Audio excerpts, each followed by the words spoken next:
You was challenging the jurisdiction, right? Right. Okay. Take a seat, bro. You need to go back to school. The judge just gave you an offer and you failed to handle it correctly. When he said, the legislature gave me the power, you went, okay. Instead, you should have said, I accept your offer, provided you give me such in writing, subscribed and sworn, or affirmed and attested under penalty of perjury. Because according to Latana versus Hopper, 102 F. 2nd, 188, as was substantiated with Chicago versus New York, 37 F. Sup.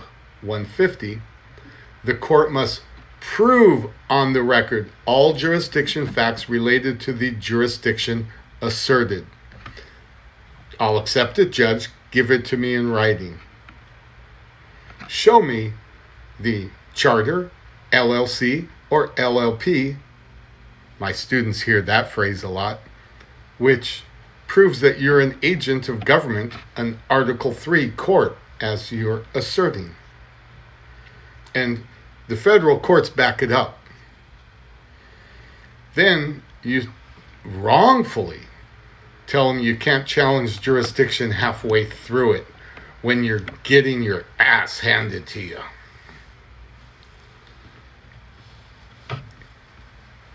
You say also that the judge said, well, you answered the jurisdiction, so that gave me jurisdiction.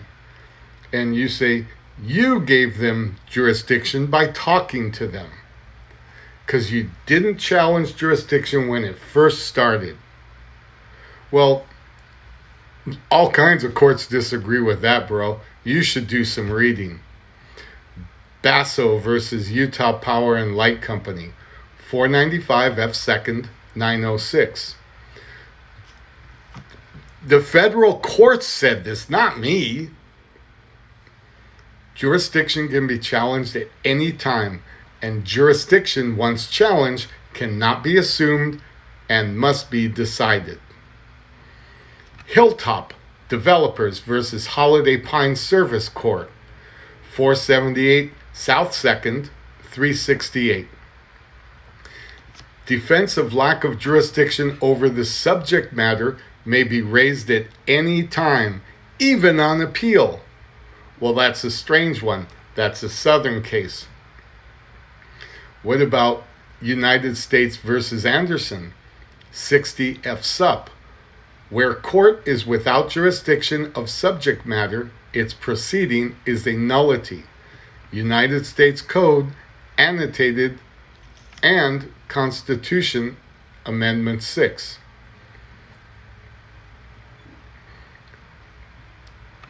It goes on to decide jurisdiction of the court may be challenged at any stage of the proceeding and also may be challenged after conviction.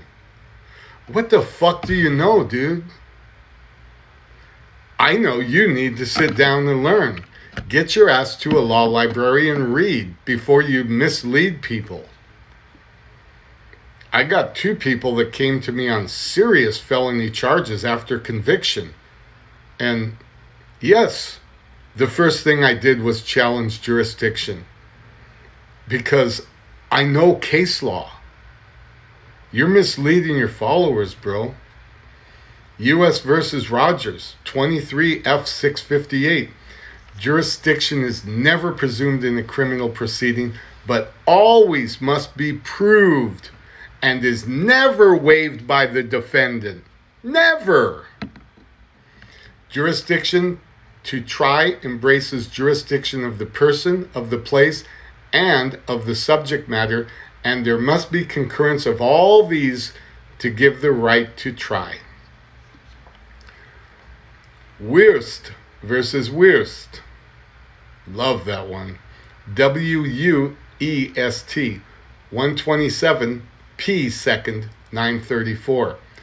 A departure by a court from those recognized and established requirements of law, however close the apparent adherence to mere form and method of procedure, which has the effect of depriving one of a constitutional right, is as much an excess of jurisdiction as where there exists an inceptive lack of power. The general authority of an attorney does not permit him to bind his client by any act which amounts to a surrender in whole or in part of a substantial right.